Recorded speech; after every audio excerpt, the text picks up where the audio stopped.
28th, 2019. And I'd like to ask Councilman Martin Fulton to lead us in education. Let's pray. Father, we're so thankful for the day that you blessed us with as we look out among your glory and see the different colors. We thank you for that. We thank you for being a God that is so gracious with your grace that you provide us each and every day. We are so thankful for that. Father, we pause to say thank you for those men and women that wear the city logo here each and every day, that provide great quality services to our citizens and make Elizabethtown the best place to raise a family and to call home. We thank you for our first responders who put their lives on the line each and every day to rescue us and to provide care when times turn bad. And we're reminded that we gather today as a free body, a body free to make decisions upon our own. And it is because of the ultimate sacrifice that has been paid for that. And we thank you for them. For those that are still standing today to give us this right, we're thankful for them and their families. Be with us through this meeting. That all is said and all that is done brings glory to you. It is in your Son's name we pray. Amen. Amen. I pledge allegiance to the flag of the United States of America and to the republic for which it stands, one nation, under God, indivisible, with liberty and justice for all.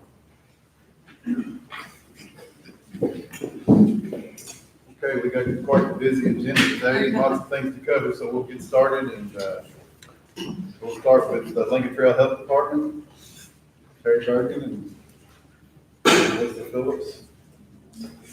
There are several of us back there. Our director, Sarah Jo Best, is back there, and Helena Embry. Very good. Just wanted to say, before I get started, I wanted to thank the council for allowing me to come and speak about the Harm Reduction Syringe Service Program. You have a blue folder in front of you with the presentation, and then on the left-hand side and then on the right-hand side is just some additional comments that talk about the benefits of the program. So I'd like to start with the general definition of what harm reduction is. It's not a one-size-fits-all model, and just like the path to recovery is not will vary for every individual. So you may have a person who finds recovery through faith-based organizations, or an individual who has to be in a residential or outpatient treatment program.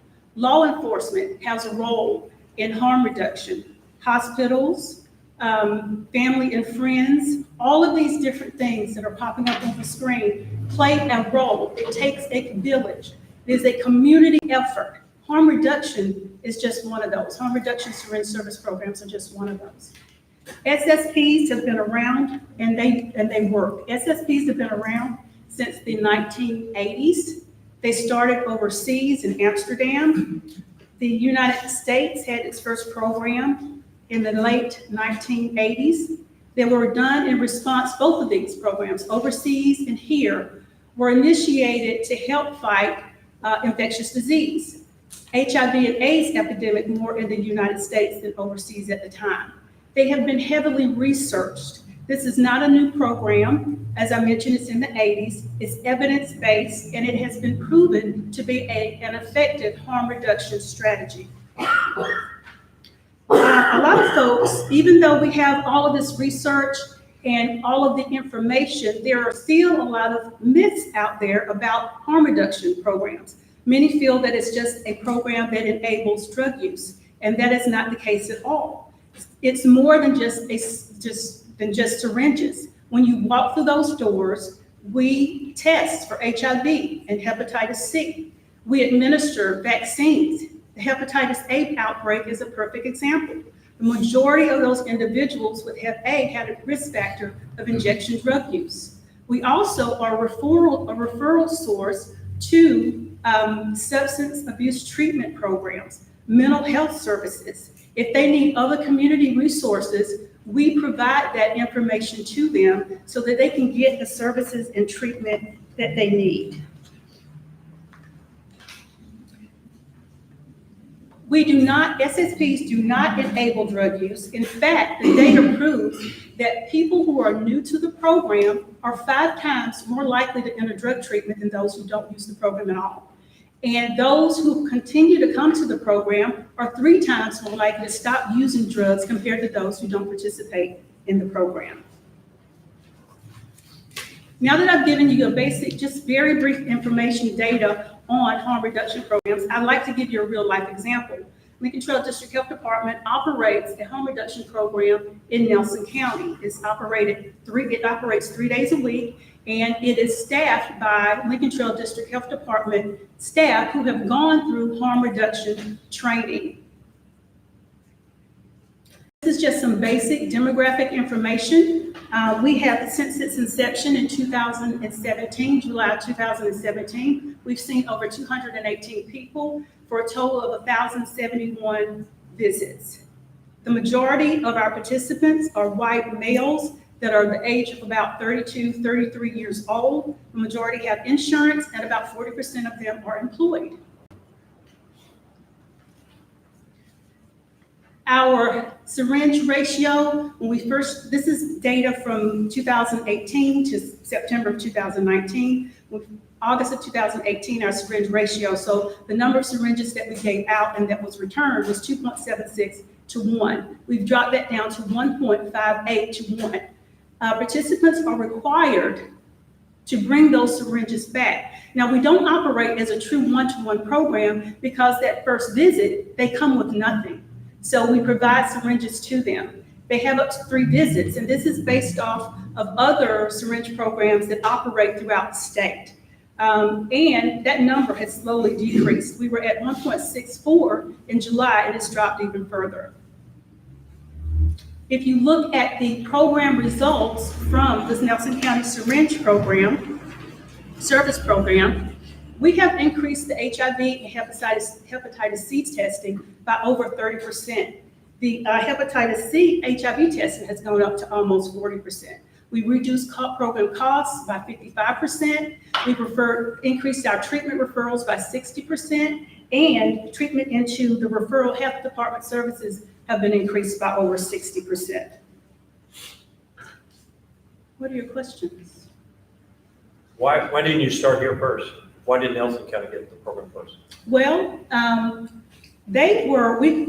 our director went out and briefed all of the different, every one of our counties, city councils and fiscal courts, and they were willing to implement the program. It basically just boils down to that. They were willing to go forward with the program. So obviously, you all are answered. In the other county with Hardin Fiscal Court, they're not ready to do this, or? It requires 2 votes. It requires the city council. We have to have the vote of the city council in order to implement the program at the Hardin County Health Department, and it requires fiscal court vote as well. So it has to pass 2. Is that state law? Yes. It is. You know, I serve on KLC board, and I'll be honest with you, when they started several years ago, they were talking about implementing the dual exchange, and I thought all you're doing is enabling. But those mayors have seen a reduction, and these numbers that are happening in Nelson County are true for their cities. Mm-hmm. And I know there are some that say, still probably no, you shouldn't do this, but you can't mess with these results. If you get one in treatment, you've been successful. That's one of the reasons we kind of wanted to come back and provide you an update. We started the program, as I mentioned, in 2017, and it was slow going. We did not have the numbers and the results that we wanted at the time, but we made some changes within the program, and I think you can see those results reflected in the numbers. If this body was interested in that, this particular council, do you think fiscal court would? It would I don't help. think it would hinder it. Mhm. It would help. They like to follow our lead. Have you, Sarah Joe, have y'all already been to them and given a presentation and spoken with this before? We have been to their subcommittee that deals with health and human services, and we've done 2 informational presentations there.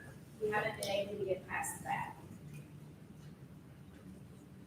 We would love for you guys to kick the ball off. What kind And I hadn't even come to ask anything. I was just going to. You don't get it, you don't ask. That's right. This one, what is the cost to our working years? Well, I can tell you this, the Nelson County SSP, the Syringe Service Program, is funded primarily by grants that we receive at the state. The majority of it is done through that. And right now, there are a lot of opioid funds that are available.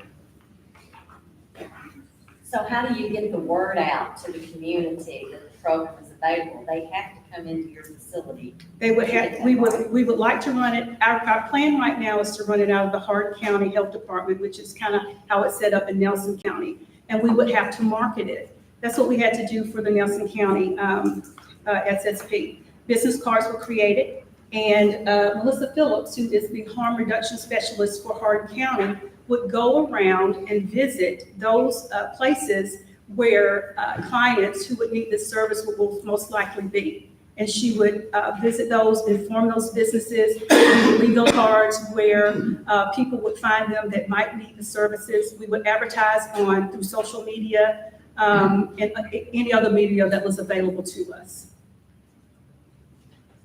Let me make sure that I understand correctly. I know you already covered it. You talked about the ratio of Mhm. what was turned in as opposed to what was given out. Is that mandatory that they bring a needle back, or that if they do, you appreciate it, or?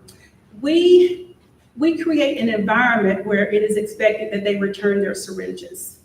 So we have gotten to the point now that if they bring in a syringe, we will provide them with enough to get through the next day to bring back what they have. Because a lot of them will say, well, I left them at my home, or I left them, and many of them will return the next day and bring what they forgot.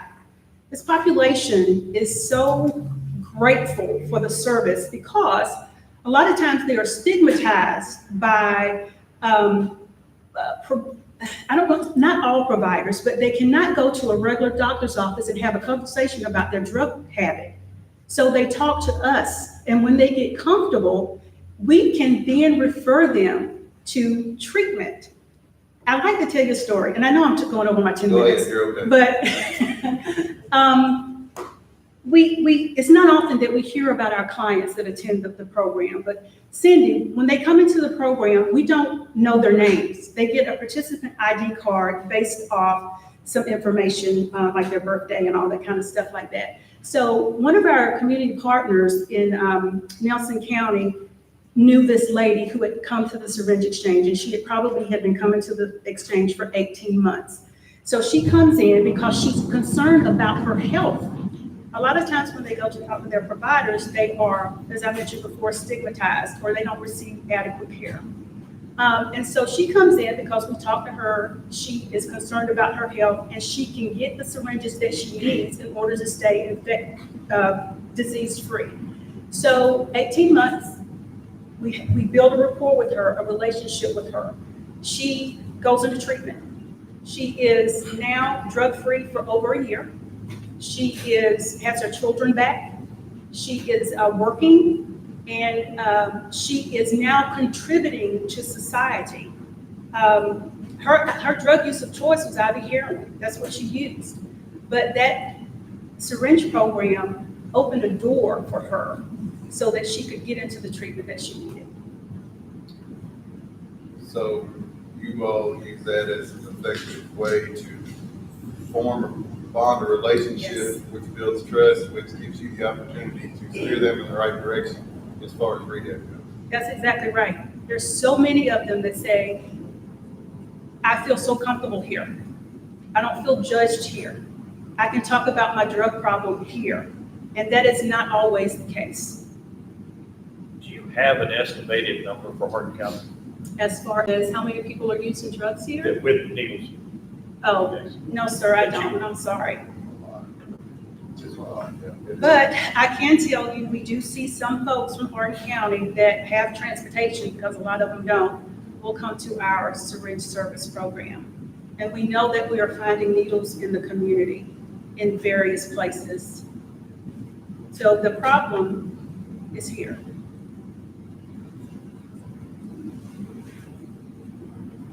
Thank you very much. Thank you. Appreciate you, Terry. You all do a great job, Sarah, Joe, bless all of you all. Are wonderful. We're glad that we have you in the community. Thank you for what you do. All right, Mr. Bruce Breeden with Energy Solutions is going to talk to us about solar panels.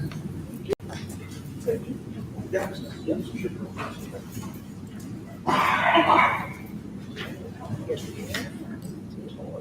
think Corey's going to serve as Vanna tonight, go from page to page as we go Is through. this the best you could do?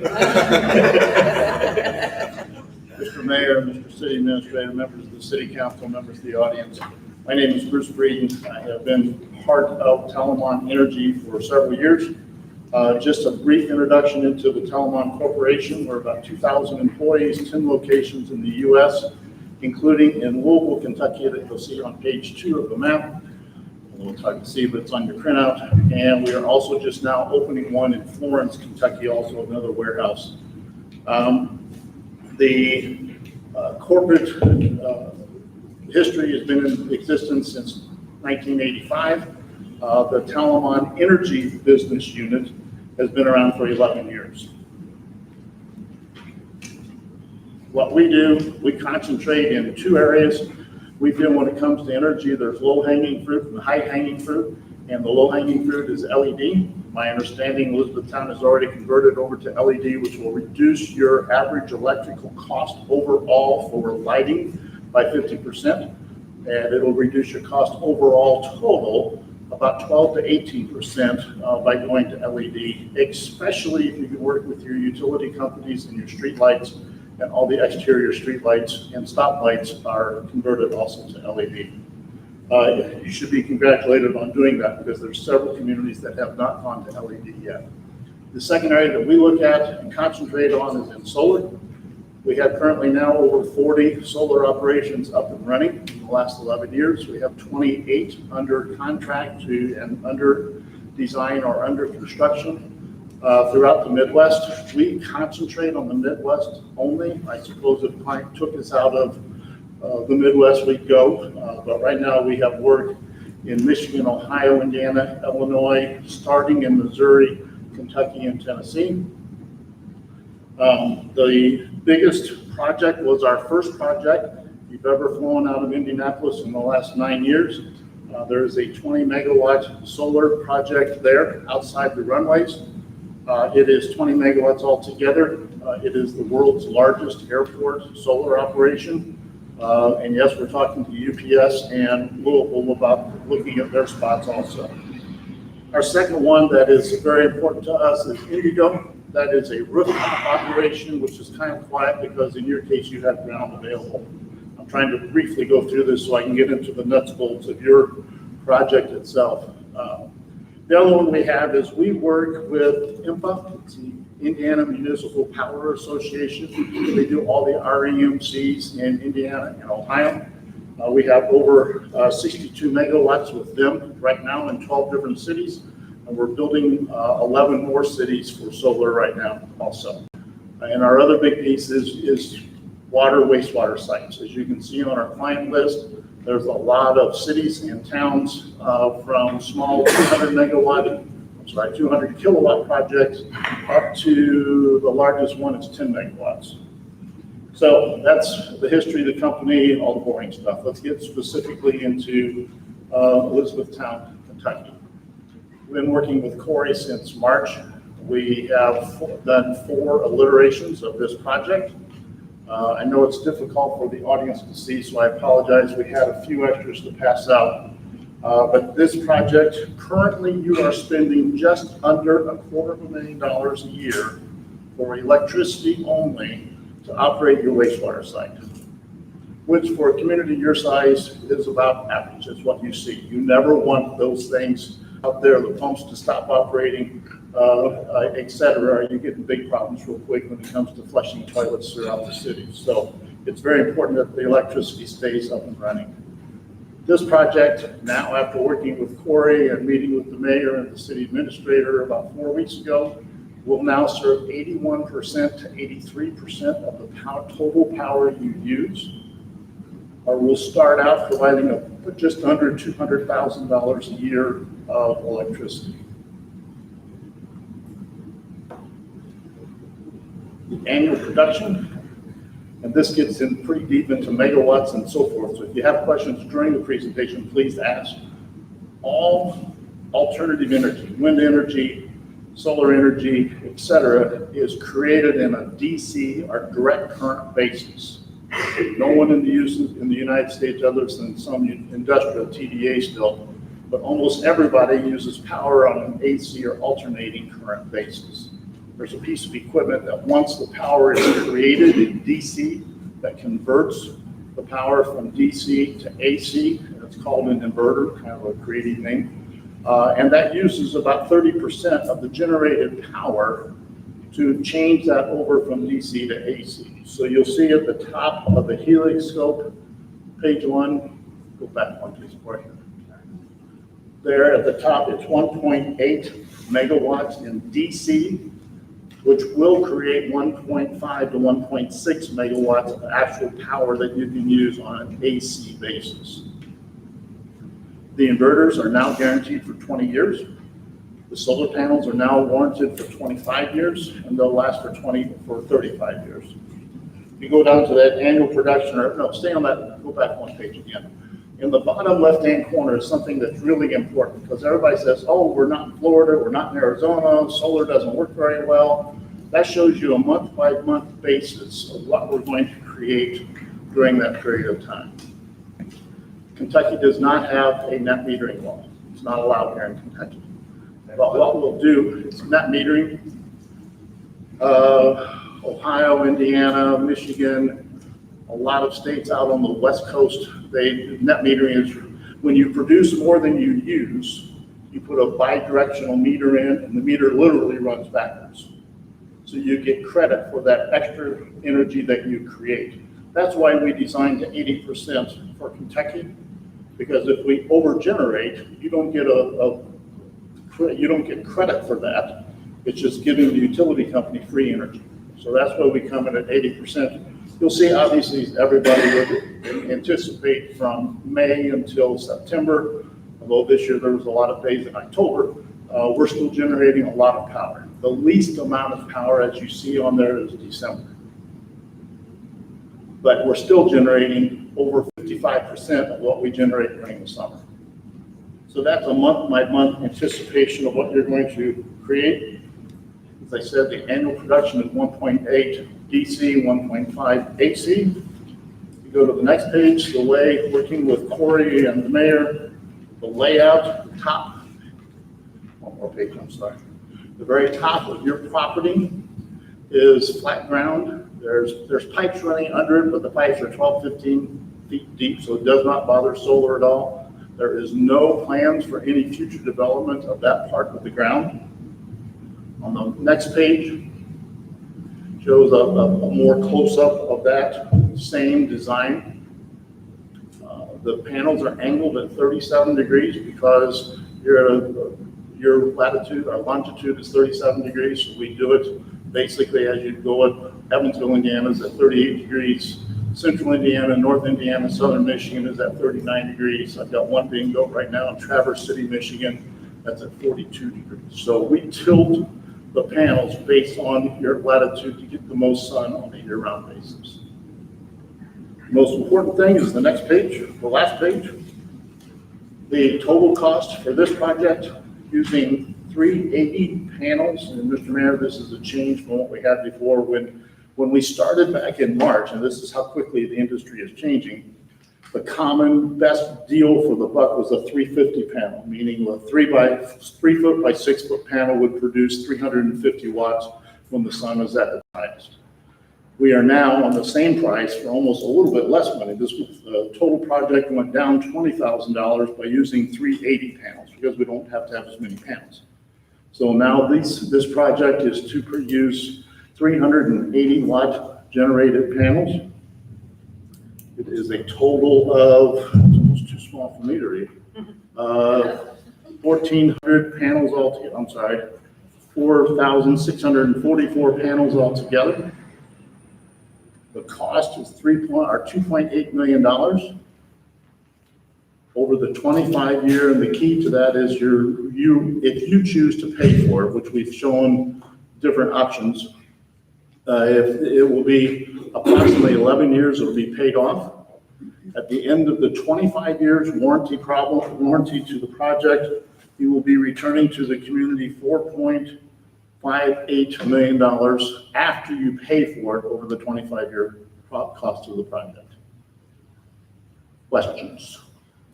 You gotta So at hear- the end- Wait a minute. At the end of 25 years, our savings would have been for the $4.5 million after you pay the 2.8 million for it.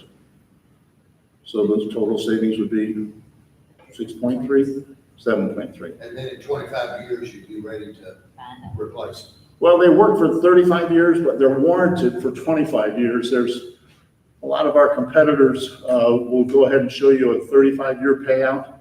There is degradation, and this includes the degradation in here. It's 0.4% per year. And so over 20 years, they're still 92% efficient as they were year one. So maybe make sure my math is right. Yes, sir? $250,000 roughly is what we're spending for the treatment plant annually on electricity. And this, You would say 50,000 a year. and well, what I'm getting at is, though, it's $2.8 million for the whole project, roughly 11 years in, You're paid. we paid for it. And we still got 9 years on warranty, right? You have 14 more years on warranty. 14 more You have years. 25 years on the panels. What about maintenance cost? I'm sorry? Maintenance cost? The only maintenance cost you have is ground control underneath it. University of Evansville is a small D3 school in Evansville. Obviously, they had a botany professor, and does anybody know the flower periwinkle?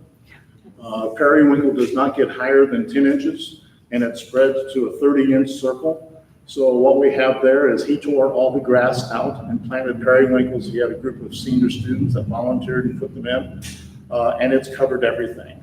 We have other locations where they have dug out 6 inches deep, which is pretty expensive, put 4 inches of 53s, which are the big stones the size of softballs, and then put pea gravel on top of that in order to prevent any grass or weeds to come up.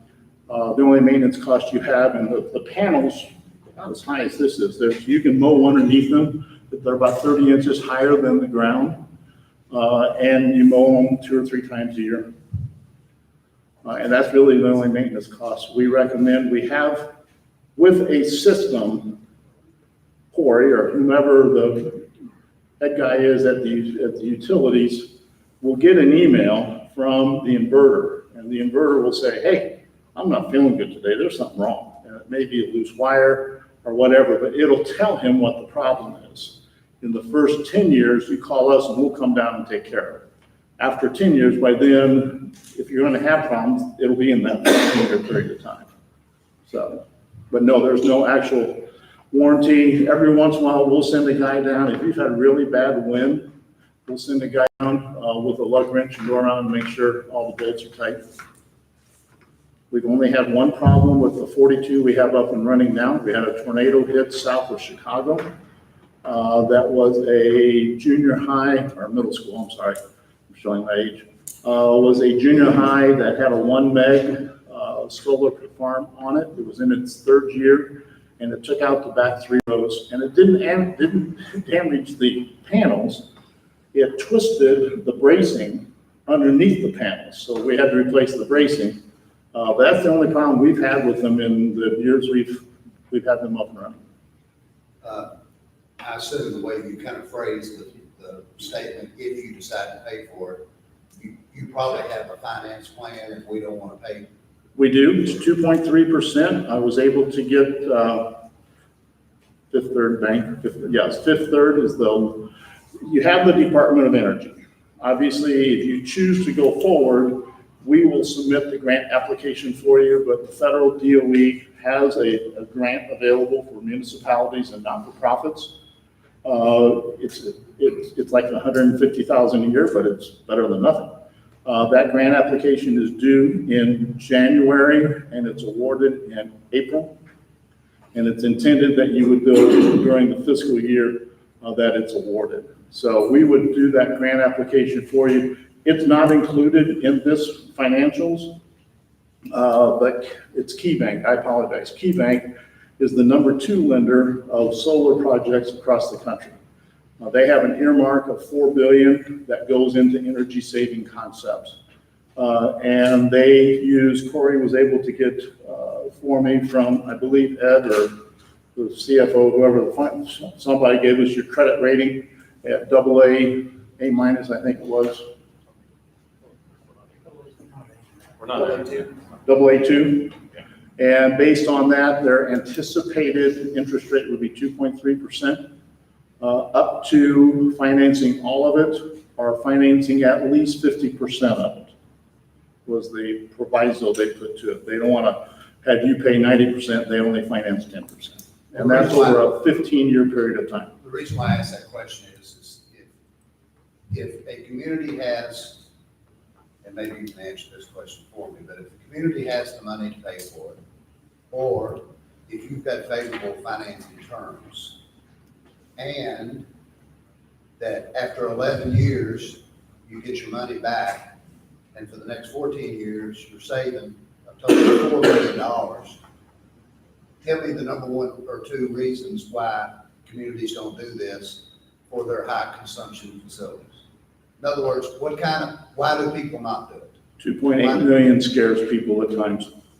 It's obviously, we do a lot of work in smaller communities. Houghton Lake, Michigan is just south of Mackinac. You guys are 4 hours south and they're 7.5 hours north.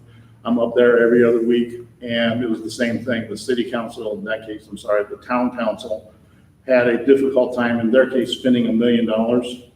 And then they did more research and said, hey, it really is a good deal. So 2 months later, we have a signed contract. We're digging ground next week. So the biggest thing is the feeling that the cost is too big for them to handle. The other thing is a lot of people have a requirement that you have to have a return on investment of 5 years or less. We can't get there on solar. I'll just be honest with you, we can't. Your program itself, if you pay for it, it's like you're getting a 7.72% return on money. So if you spent $2.8 million and you put it in the bank, you're now going to get 2.25%, 2% if you're lucky, maybe. This is like getting 7.72% back on your investment. What size of a commercial project like this, what type of consumption do you have to have? In other words, you're saying that facility we're spending about $250 million a year. Right. What if we were spending $50,000 a year? Do you not have smaller systems that give you the same kind of return? We do. When you get down, the smaller the system, the more expensive the system to build. And so we've seen the cost for a 200 kilowatt, which City of Evansville, again, I keep going down because you guys are fairly close. We do every one of their lift stations. They have 50 horse motors and 25 horse motors on their lift stations. So in that case, we go through and they do 5 lift stations a year, and we build the solar on top to operate that lift station. In their case, their utility company charges I'm going to show my opinion, and I shouldn't. They increase the cost because of the travel. It's 208 3-phase, and in most cases, homes are not on 208 3-phase. And so they dedicate that line to that lift station. So there's a large upcharge for electricity. In some cases, they're paying 15, 16, 17 cents per kilowatt hour for power for that lift station. So we can get small. We don't do much under 10 kilowatts. We're not involved in the residential business right now. But a small manufacturing building of 40,000 square feet or 50,000 square feet is probably about as small as we go. Your rate of 2.3%, is that fixed for the entire term? Fixed for the 15 years. You talk about, these are going to work for 35 years, but from March to today, technology is already improved. Yes. And so then you get 5 years down the road and technology is so much better, you come in and sell us another system. No, I don't. I think what I would do is probably come in and sell you an additional system someplace else. Now, if you were City of Carmel, Indiana, which is a suburb north of Indianapolis, we're phasing them in. We are doing a 600 kilowatt for the wastewater site 2 years ago, We have started on a 480 kilowatt project for the water department. This year it's going to be built this fall. And then they have two other water, they have about 100,000 people now, so they've added 20 wells and two other water processing plants, whatever you call them, water purification locations. So we're gonna add two more in 22, or one more in 22 and one more in 23. What is available then compared to what we did 3 years ago is going to be different. Biggest thing is probably the inverters. The inverters, best we could buy was a 10-year warranty 4 or 5 years ago, and now they're on a 20-year warranty. But that's probably a plateau that's gonna take a long time before it changes.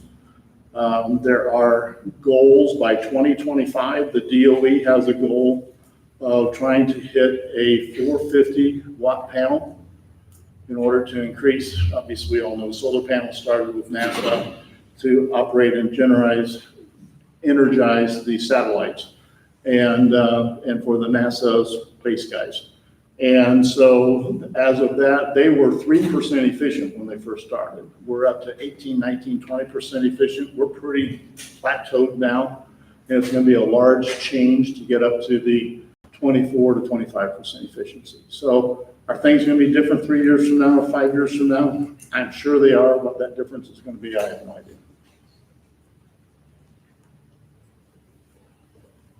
Any other questions? How much to replace the inverter you're talking about for this particular system? For your system, you're gonna be about $60,000 20 years from now. Some municipalities, Mr. Willoughby, want to get ahead of the game, and we buy a double set of inverters now. So that way they know they have that second set when the first set dies at today's cost. Because who knows what they're gonna cost 15 or 20 years from now. Mr. Mayor, members of the council, thank you very much for the time. Thank you. You have a solar generated flashlight for everybody. They really do work. My wife's had hers for many years on her keychain, and she swears by it instead of taking her phone out to turn on the flashlight. So, thank you. Thank you, sir.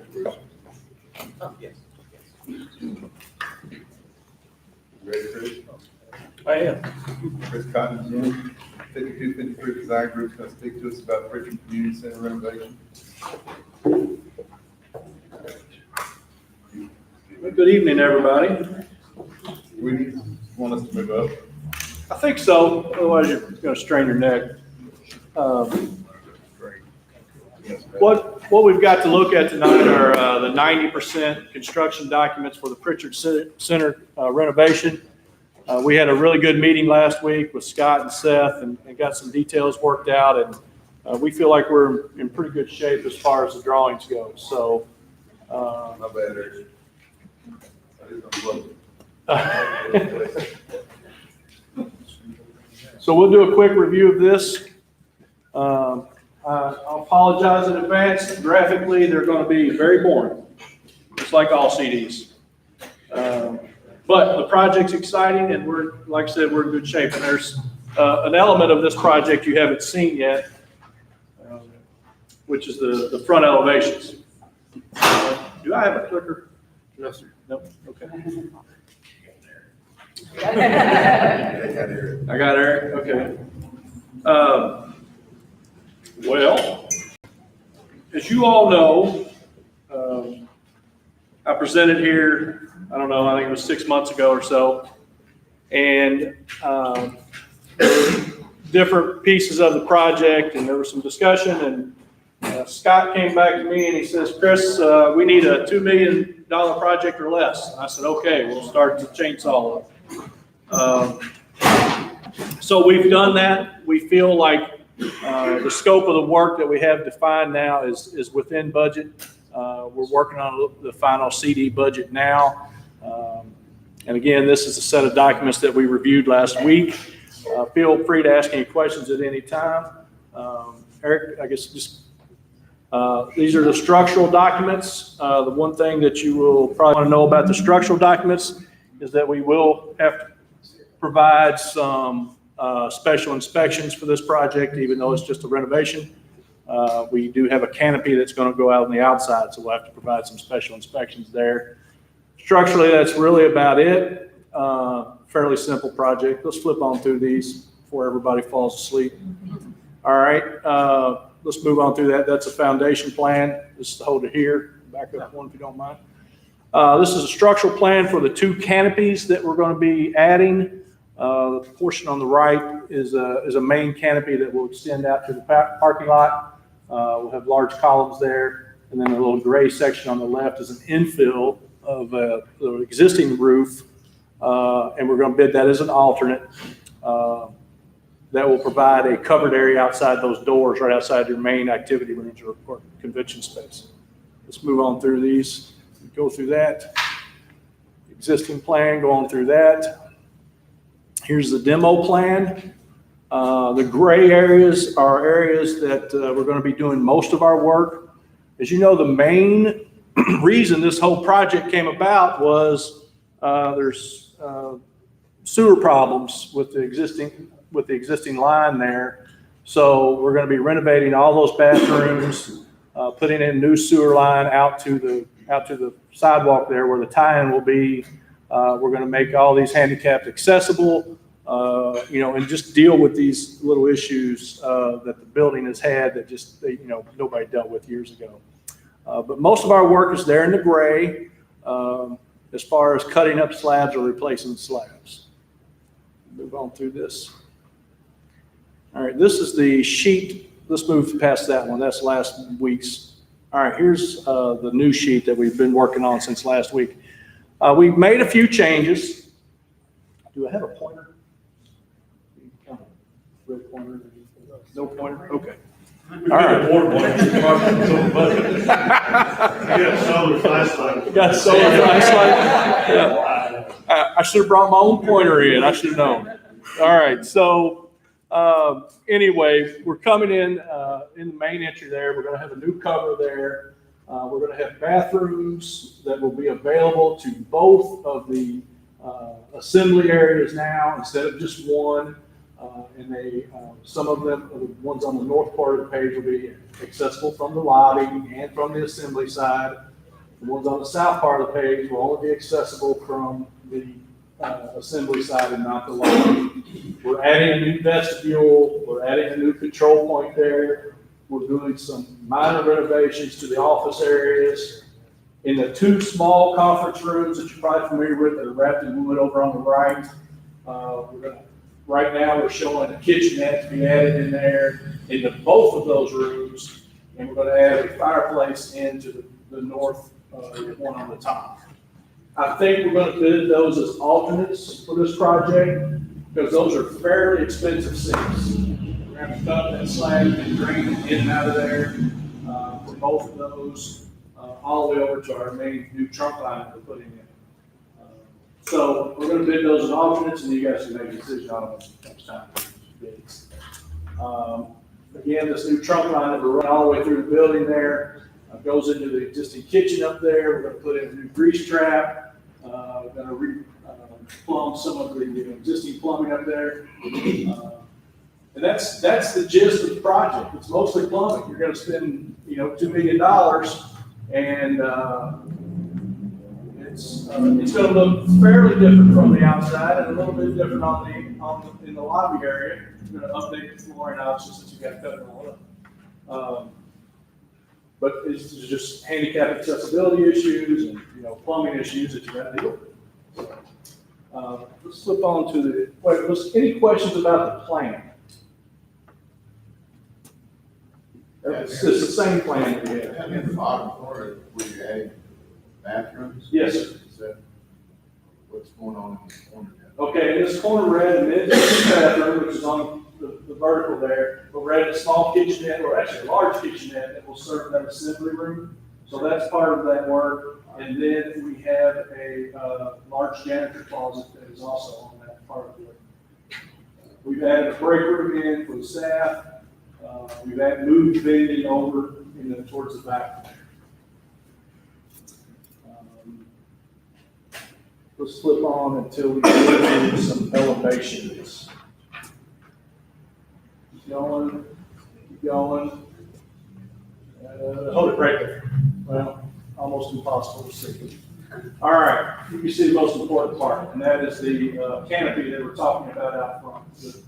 The top elevation or south elevation will be the new, you can see our new canopy there over our main entry, and then we added in, the building has this little niche in it, right? So let's go back to that. Right there. Yeah. So on the left, as an alternate, we're gonna build that little canopy there. And what that does is it provides a shelter for people coming and going. I think programmatically, people bring their materials in and out of those doors a whole lot, so I thought it'd be a good idea to create a little cover there. It also helps tie in our other canopy. We give the building a kind of a bit of a facelift without spending money on paint or, painting brick, if you don't want to do it. We can't change our roof because it's a fairly new roof, so we're not doing that. But these elements at night will be lit up fairly well too, and they'll be nice beacons as entry points. They should provide, obviously, a lot of shelter for people coming and going from the building. One of the items that we're going to be doing is fixing that built-in gutter detail. I don't know if you're familiar with that situation down there, but you have a 2x and you got this built-in gutter in behind it, and it's kind of a maintenance nightmare. So what we're going to do is come in and create a band around the building, move that gutter to the outside of the building, and it'll be like an ice dam. I don't know if you've ever seen a house up north. They all have this little line of metal roof right around the edge. It's kind of ice dam. So we're going to do that there as well, and get your gutter on the outside of the building, replace those so you can see your problems when you've got so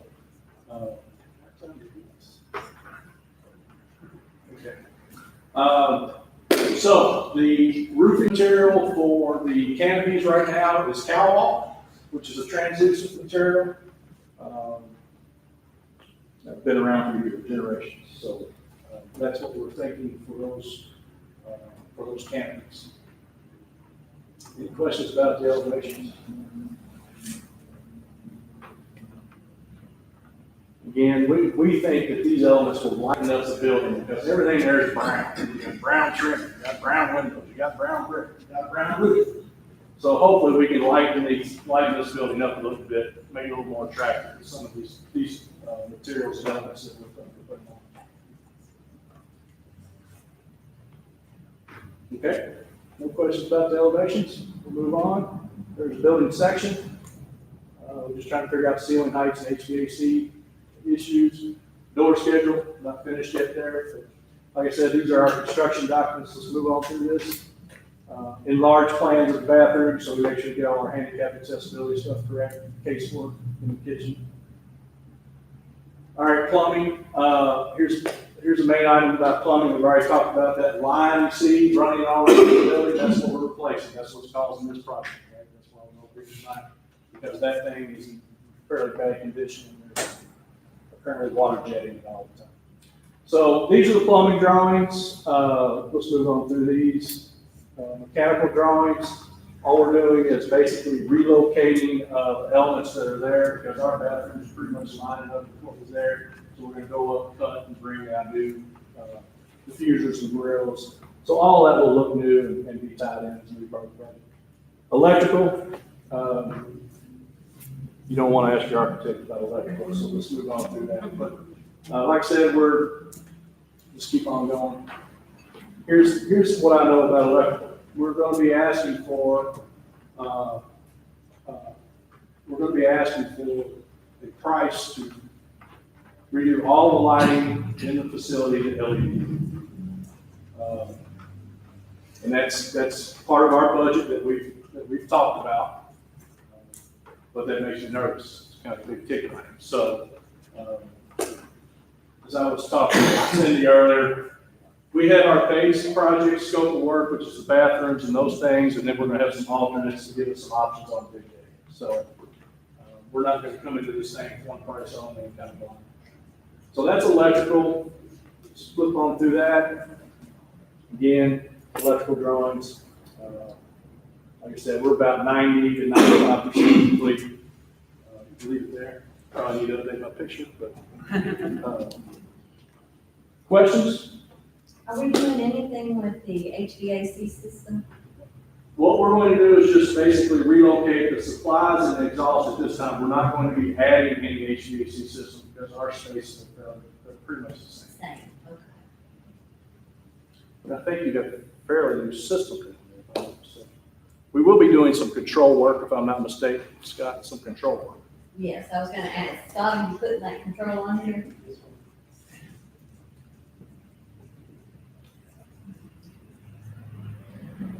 Okay. Is that dollar amount of those controls part of the other package, or are they part of this bid package?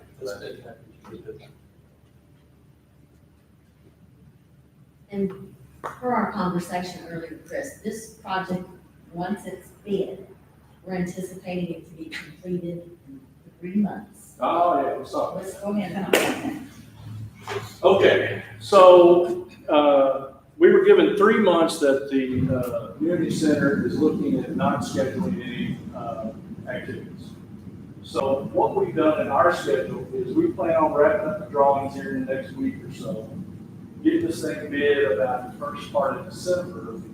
Hopefully, we got our numbers in good shape, but we've given ourselves some fluff in there in case we have to punt, make some other decisions. But also, if it's a go, we're giving them a month or 60 days before we actually want to start construction, because they need to line up, they need to coordinate and line up subs and order materials, get shop drawings processed. So we're going to give them all the space in the schedule before we actually start construction. And the way we're writing the summary is, there's some contractors will bid this not understanding how to do that, but there are contractors out there that make a living. The perfect example is, you see McDonald's, they go in and they tear down 3 walls and half a roof, and they still stay open for business. And it takes a special contractor to do that, right? But it's done all the time, which you're hearing all the time. So I work with one of those contractors, actually a couple of those contractors. And I've asked them to look at this and bid this, and they're going to do it. But it's that kind of contractor that has to do this job. He has to be able to schedule everything and get it done. I've got a job, it's a lot like what's happening in Shelby County Schools right now. And the contractor's done an amazing job of basically pre-planning. I understand, I gotta order this, I gotta order that, I gotta do this, and that. So it's not like a GC project where you say go, and he's got a month or 2 to get ready to go. We're gonna take all that away, we're gonna go whatever the first month of the schedule is there, 90 days. That's what we're doing on our end to help facilitate the project along. Now, on that 3-month timeline, would that not also dictate pricing? Oh, I'm sure, Making it yeah, more expensive? I'm sure it will. Sure it will. Sending it along. I'm sure it will. It's not going to be a cheap project. You see that in the numbers that I've given you already. So, when you put that kind of a schedule on, if they have to work 2 and 3 shifts to get things done, then obviously that's no money. But I'd rather them know about that upfront, so we can meet our schedule, so you're not shut down all the time and deal with it right from the beginning. Then say, well, you got time to get the job done, but, or you don't give them a strict schedule and just have to linger along. So I'd rather deal with it, trying to get these guys back in their homes, but y'all use the facility. Oh, I would too, but I'm just wondering how much percentage-wise do you think the cost is because of that? We'll find out. We'll find that out. I'll know before. Like I said, I've been talking to some of these contractors. If I get really scared, I'll call them. Drop my position. So.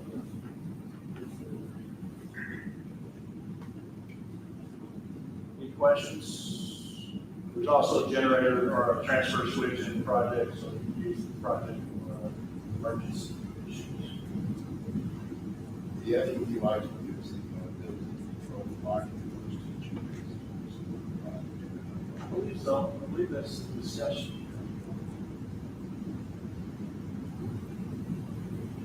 More control, right? Because you have some control now. It's just all, no. Just on and off, that's all it is. You get it all right. Well, we kind of.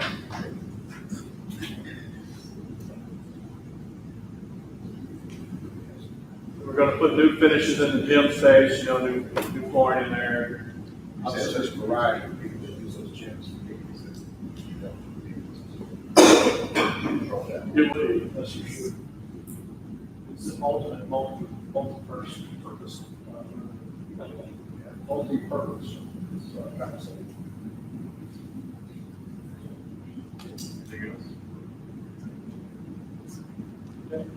Thanks, Chris. We're moving along, so, Appreciate it. yep, thank you all, appreciate it.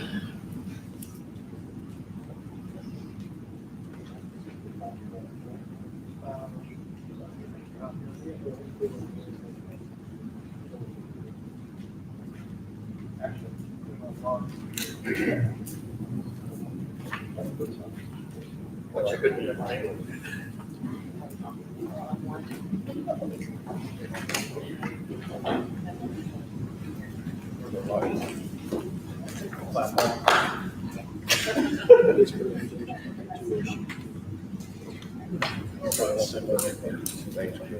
And he has a hard or a digital copy.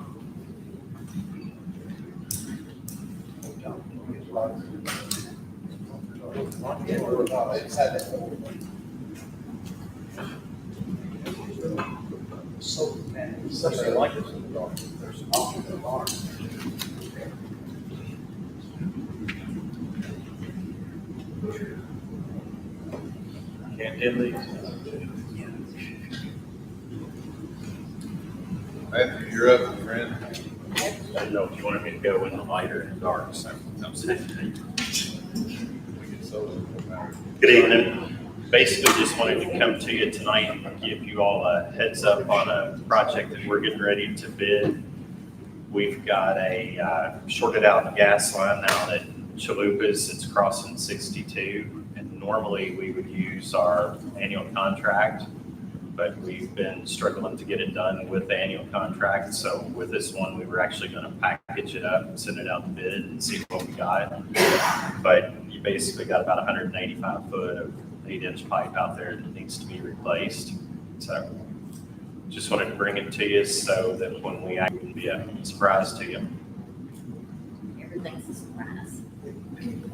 Well, you know how gas people are. We like to bury our stuff and not put it out in the daylight. So, we were actually trying a new approach and telling you about it and letting you have questions or comments on it. And then we'll still bury it and forget about it. But yeah.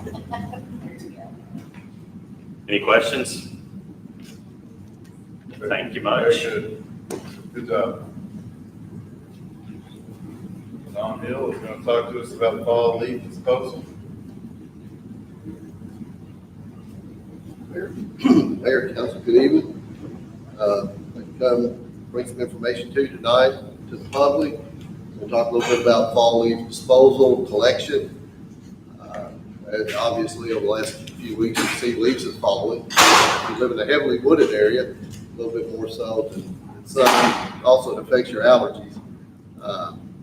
There's 4 methods that we recognize in disposal and collection within the city limits. One is loose leaves, and that's where you would take your leaves, you would blow them or rake them out curbside of the street. The vacuum truck would come through and collect those.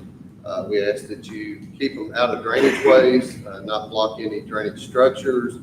Also separate any branches, brush, any back leaves from that, and then the vacuum trucks will come through and pick it up.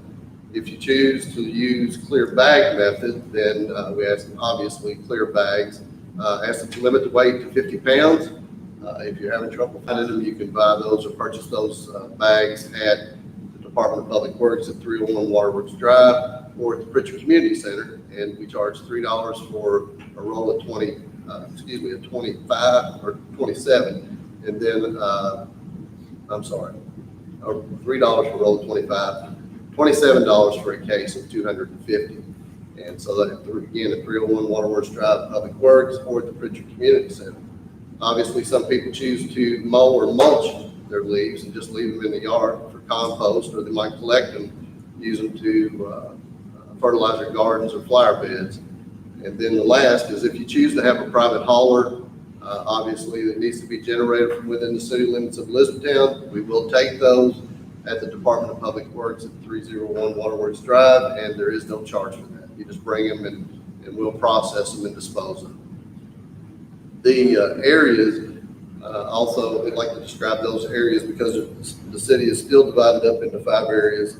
And Area 1 is west of 31W, north of St. John Road. Area 2 is west of 31W, south of St. John Road, and north of the CSX Railroad. Area 3 is east of 31W and north of North Mile Street. Area 4 is north of 31W, east of North Mile Street, and west of the CSX Railroad. And then Area 5 is all areas in Elizabethtown, south of the CSX Railroad. Council members, I'm sure you all know what areas you live in based on the calls you get. Most of you all live in Area 3. I think Councilman Willoughby lives in Area 2. Mayor, you live in Area 3. Obviously, most Area 1 and Area 3 are the most heavily wooded. During this time, when we get to the height of the leaf season, the focus will be on the most heavily wooded areas, but I also want to remind residents and customers that brush collection will continue. For example, today, the brush trucks and the vacuum trucks are in Area 1, vacuum trucks are in Area 2, and we move in sequence, advance to Area 3, 4, and 5. I would like to point out somewhere around the first of the year, whenever we finish up leaf season this year, we're going to come back to you, council, with some information on revisions to our brush collection policy. Also, we're going to redistrict or realign the areas. So we're going to cut that back to 4 areas. And hopefully that will give us a better schedule to inform the public so they would know and be able to time when to put brush. And even leaves, we'll use this area, these new areas, we would use that for all collections. Spring cleanup, leaf collection, and brush pickup. We need to find curbside, something in the middle of the road. Some people know what curbside is and some people don't. So I was driving around today and noticed there was quite a bit of leaves that was in the driving lanes. We asked that you keep it behind the curb, not put it in the gutter lines, or not put it in the drainage ditches. Also, if you would, please do not put it in the streets, which would obstruct traffic. We do get quite a few calls about that. So we try to do the best. If it is a hazard, we send the crews out and try to pick it up. And I think that's why they do it. They're gonna get theirs picked up. If I put it in the road, I'm blocking traffic, city will get to me first. It's a possibility. So, lastly, I would like to ask, we lost a city employee on Friday. We asked that you keep the Black family in your thoughts and prayers. Okay. Are there any questions? One thing I would add, as always, and Mark will appreciate this, is we don't burn leaves in E-Town, so. That's correct. Make sure we're clear on that. Yep. All right, thank you. Thanks, Tom. Thanks, Tom. Some would say the best for last. Is that true, Michael? I don't know, I wouldn't say that myself. Some people might. Late November, second regular council meeting, I'll be bringing a municipal order to you all to approve the purchase of some property along Starlight Drive. That's a project that the city budgeted for. It's a project that we work in conjunction with the state as part of their access management control on US 31W that's coming up in the following year. Those 3 properties are the Kmart Plaza, the Starlight Center, and the Starlight Village Apartments. Let's see here. There's only a 16-foot right-of-way there currently. So just the improvements we're making, we're widening it to 24-foot pavement width, the curb and gutter, the sidewalk on the Starlight Center side. So to do all that, we're going to need some extra right-of-way. So not a lot. Talking just 1/10 of an acre for both the Starlight and the Kmart Plaza, and then the Starlight Village Apartments. So it's about 1/100 of an acre in order to get the sidewalk connection to those apartments. So you have any questions on that? Saturday, I was on Dixie Highway and looked over at Dairy Queen, and a lady from the apartments, because I watched when she left, she drove her handicap scooter down the road across the drive, through the drive-through of Dairy Queen, and got her sandwich and was headed back, and then it started raining, and I felt so sorry for her, you know, because she had her lunch or whatever, and, because it was just such a miserable day. And so, yeah, widen that street, put some sidewalks there. If it doesn't help anybody, it'll help her to get down to Dairy Queen. You said he looked over and saw her, he was behind her getting a frosty. Yeah. I was out at the stoplight, but anyway, I kind of felt sorry for her. Got any questions before then, let me know. When's the east gonna be done? I'm not gonna ask that. Almost made. Well, asphalt was scheduled this week. The weather we had on the weekend, it's been all that's been delayed, so the first of next week, we're planning to have asphalt, so They were supposed to we'll be see then. this kind of Thursday, weather related, so we'll start next week. We can put that behind us. Thank you, Michael. Thank you. you. Council remarks. Anybody have anything you want to talk about?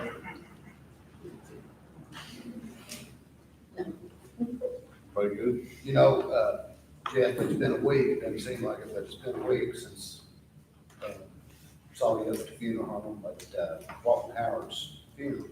He was, we didn't mention this last Monday, but he was really, really a great community leader and a civic-minded person. He's the one that, you know, I think it was a comment he made about the airport, that the News Enterprise wrote a story, and he made the commentary that our city, just like ourselves, we do a little better when we stretch. And he's the one that first expressed that phrase. And, you know, we talk about that a lot as a council. And tonight, with all these projects, I was thinking about that. We're really going to have to do some stretching if we do all these projects that talk about, if we do them in the near time future.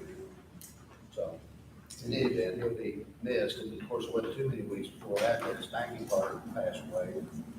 So anyway, we need a lot of these young people out there to fill those shoes. You know, he was up in my office, Andy, 3 or 4 weeks ago, and they came up and they had some concerns, because they were living in Robinbrook, about putting some traffic signs up there in and out of getting into his facility. But anyway, I ended up sitting down and we got to talk with him for 30, 45 minutes, and I'm telling you, I could have sat there talking with him for 8 hours. It wouldn't bother me a bit, because he was a wealth of knowledge, a true gentleman, and somebody that would be greatly missed around here, to lay a great foundation for all of us. So,